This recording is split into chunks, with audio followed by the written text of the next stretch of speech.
Good morning, everybody. We're capping off the first 100-day week with our morning briefing. How does everybody feel? You like the morning briefings? Okay, we do too. That's why we're doing them. It's good to see all of you. I brought a friend out here today who's happy to take your questions, but first, some remarks. At 11 o'clock, President Trump will participate in a National Day of Prayer event where he will invite Americans of all faiths across the country to join him in asking for God's continued blessings over our great country. During the event, the president will sign an executive order establishing a Religious Liberty Commission. Later today, President Trump will travel to the University of Alabama to deliver a commencement address to the graduating class of 2025. Last night, we saw yet again why President Trump is our deal maker in chief. We secured a historic agreement to establish the United States-Ukraine Reconstruction Investment Fund. This is a first-of-its-kind economic partnership for the reconstruction and long-term economic success of Ukraine that the United States will greatly benefit from. This partnership represents the United States taking an economic stake in securing a free, peaceful, and sovereign future for Ukraine. This partnership establishes a fund that will receive 50% of royalties, license fees, and other similar payments from natural resource projects in Ukraine. President Trump has been clear from the beginning. He wants the killing in this brutal war to end. This agreement shows how invested the president is in securing a truly lasting peace. To mark President Trump's triumphant first 100 days in office, we've detailed all week how President Trump has been hard at work delivering on the promises he made to the American people. And yesterday, the president once again showcased why he is the most transparent and accessible president in American history when he held his fourth open press cabinet meeting. Every cabinet secretary went into great detail, explaining how their respective agencies are making life better for American families and businesses. And then the president allowed all of you to ask questions on anything you wanted afterwards.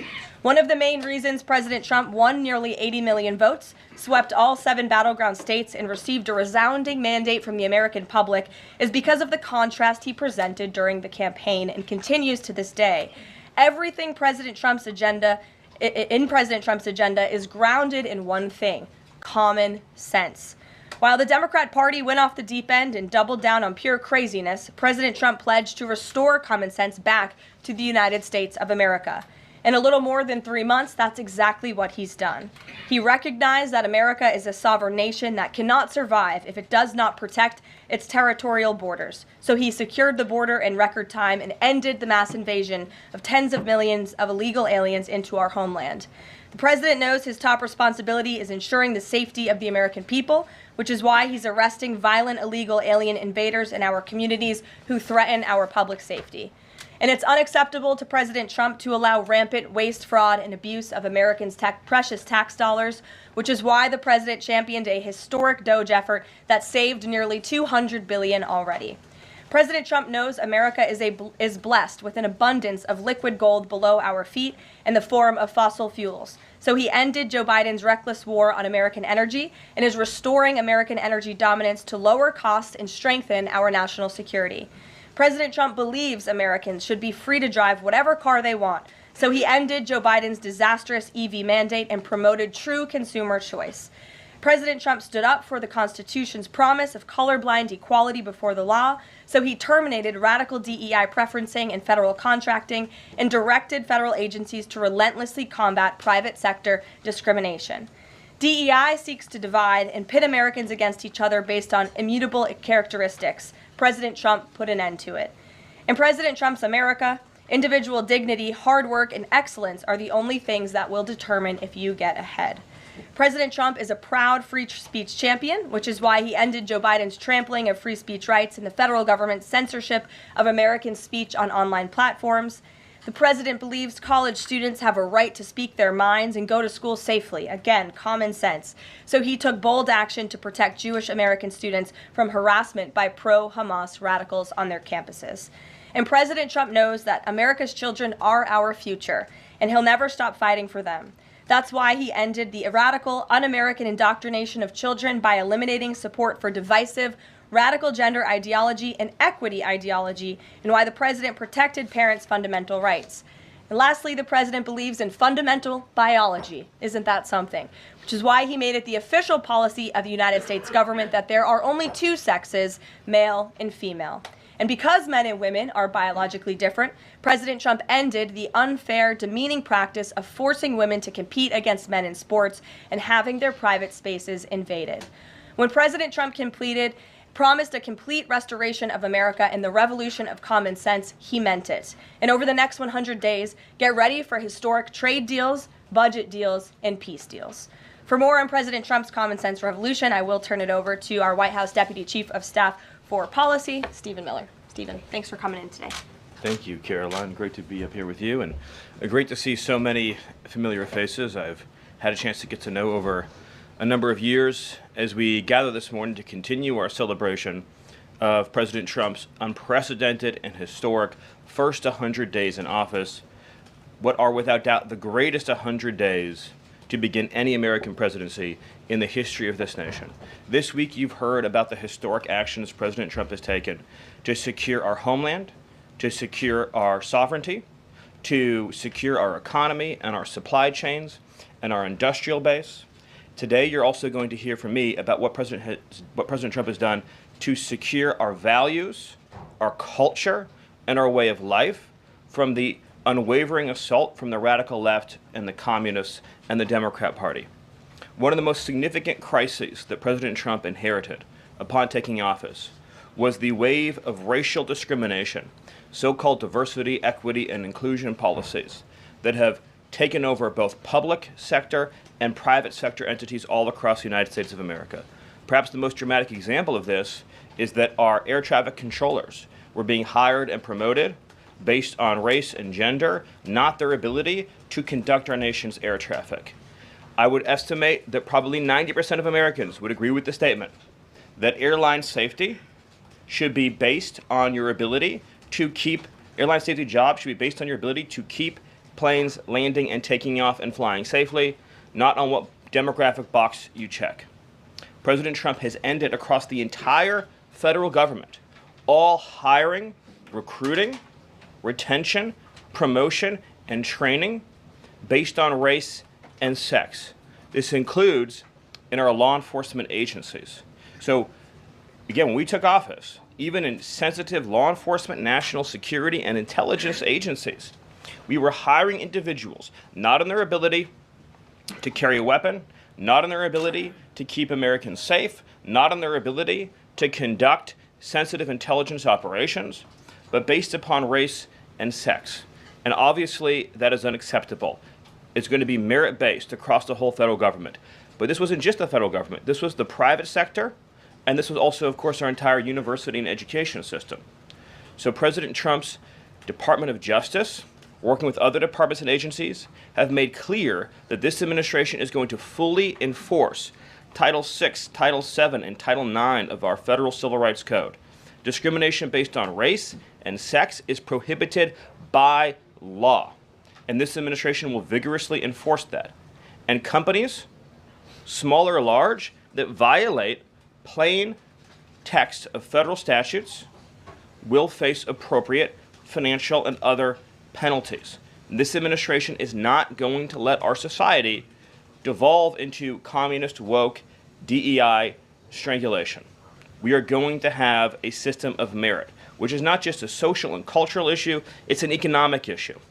When you hire, retain, and recruit based on merit, as President Trump has directed, you advance innovation, you advance growth, you advance investment, you advance job creation, you create the best and safest product for all Americans. When a citizen goes to, say, a hospital in a medical emergency, they don't care what race or sex their doctor or their nurse is. They want the best treatment they can get in that emergency. When they're flying a plane or when they are on an aircraft, they want that pilot to be the best pilot, the safest pilot, not caring what that pilot's race or sex is. This applies across the whole government. In particular, looking at our university system, this administration has opened investigations into universities across the country for violating, we talk a lot about Supreme Court rulings, universities across this country are in plain and direct violation of the Supreme Court's ruling that affirmative action, as in racial quotas and set-asides, are illegal. Students must be admitted to universities on a color-blind basis. But we have demonstrated through clear evidence that our university system, including our medical schools, and perhaps particularly our medical schools, are engaging in race-based discrimination, racial set-asides, racial quota schemes, and other efforts to evade the Supreme Court's ruling, and again, the plain text of federal statute. So universities are on notice, and universities are already facing the financial consequences of their noncompliance with federal law. The clearest example that we're all familiar with, of course, being Harvard, which is engaged in repeat, systemic, and sustained violations of federal civil rights law. Another area of civil rights law that we talk about a lot, of course, is Title IX, sex-based discrimination. And this administration ended the Biden administration's policy and the Democrat Party's policy of allowing men into women's sports, men into women's spaces. We are using every single legal and financial tool we have at President Trump's direction to make it clear that schools and universities are and will lose federal funds, as you've seen in Maine, if you allow men to invade women's sports and women's spaces. And this applies to our whole K-12 system. The Department of Justice is also coordinating with state and local law enforcement to fight child abuse in our school systems. It is child abuse to change a child's gender, particularly if you do not inform the parents. In other words, if a 5-year-old or a 6-year-old goes to school, or a 7-year-old goes to school, and the teacher tries to turn the boy into a girl or the girl into a boy, that is child abuse. And this administration is treating that as child abuse. And it is a gross violation of parental rights. This also includes the administration's message to our hospital systems that they cannot and will not be allowed to use taxpayer dollars to perform chemical castrations and sexual mutilations of children. Castration surgeries, castration drugs, sterilization treatments of children are barbaric. They violate all sound medical ethics. They are completely unwarranted. They harm children for life, irreversibly. It is child torture. It is child abuse. It is medical malpractice. And so the Department of Health and Human Services, under the leadership of Bobby Kennedy, as well as the Department of Justice and other departments of this government, are making clear to our medical providers and our hospital systems that you cannot use taxpayer dollars to perform these barbaric procedures on America's children. And HHS has systematically updated and eliminated all of the junk, fake science that was produced under the Biden administration promoting sex changes on children, promoting the idea of sterilizing children. That's been cleaned out, that's been removed, and new guidance is being issued to doctors and hospitals advising them that they cannot perform these horrifying procedures, these irreversible procedures on our nation's children. We are also making clear in our prison system, male prisoners will not be allowed into women's prisons. The Biden administration promoted prison rape by putting men into female prisons.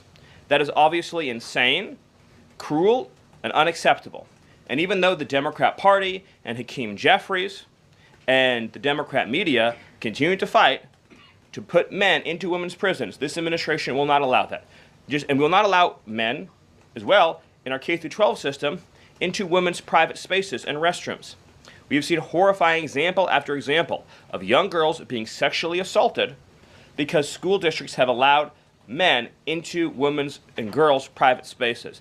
This administration, President Trump, is at the forefront of protecting women and protecting girls. And nowhere is that clearer than when we are talking about fighting radical gender ideology. This administration is also fighting to get critical race theory out of our school districts.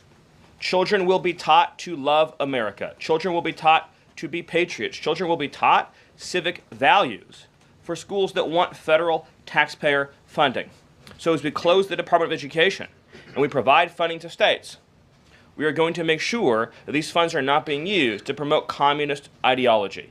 For any nation to be successful, it cannot teach its children to hate themselves and to hate their country.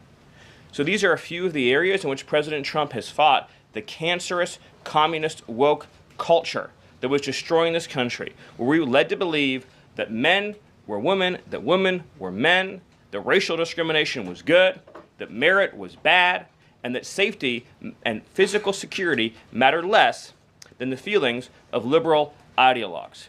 The president has also fought to return the Department of Justice to its core mission of protecting public safety and locking up violent criminals, instead of using the Department of Justice to target conservatives, to target Christians, to target people of faith. The last administration cruelly and shamefully used the power of the Justice Department to go after law-abiding Americans, in particular Trump supporters, conservatives, and Christians. That persecution has ended. The Department of Justice and the FBI are back in the business of going after bad guys, of going after gangs, of going after criminals, and keeping Americans safe. Let me just conclude before taking questions by noting that when you look at the sweep of the first 100 days, every single crisis that has afflicted America for years, sometimes decades, sometimes generations, this president has fought head on. He has taken on every entrenched power structure and system all across this government, this swamp, this town. That includes, of course, the DOGE efforts to slash corrupt, wasteful government spending, graft, and corruption, and to stop billions of taxpayer dollars from going to radical left NGOs. These are left-wing nonprofits that are used to advance illegal immigration, to advance open borders, to advance gender ideology, and to advance all of this insanity that has been turning our country in the wrong direction for so many years. President Trump took head on the trade crisis afflicting this country with the destruction of our manufacturing and industrial base, the shameful betrayal of the American worker by Joe Biden and the globalists that sent all of our supply chains overseas. He took head on the catastrophe of mass, unlimited illegal immigration that was turning us into a failed third world state, and achieved the lowest level of illegal immigration in recorded history without even a close second. He took on the economic crisis afflicting this country by reopening American energy, by defeating inflation, by lowering gas prices, by ending the onslaught and reversing the onslaught of federal regulation, by reopening coal, shale, oil, natural gas, and fighting now for the largest tax cut and reform, and the largest deregulation reform, and the largest energy reform in American history. These are just some of the things that have ushered in the new golden age, along with his fight to restore the peace that we had for 4 years under the previous administration before Joe Biden sunk this planet into bloodshed and war in the Middle East, in Europe, and rising tensions in Asia. President Trump, in every area of conflict around the globe, has been fighting to restore peace, security, stability, harmony. So he inherited an economic catastrophe, a border catastrophe, a public safety catastrophe, and a cultural catastrophe. And in every case, he has reversed those catastrophes and brought America into the new golden age. So I thank you for your time, and I look forward to any questions you have.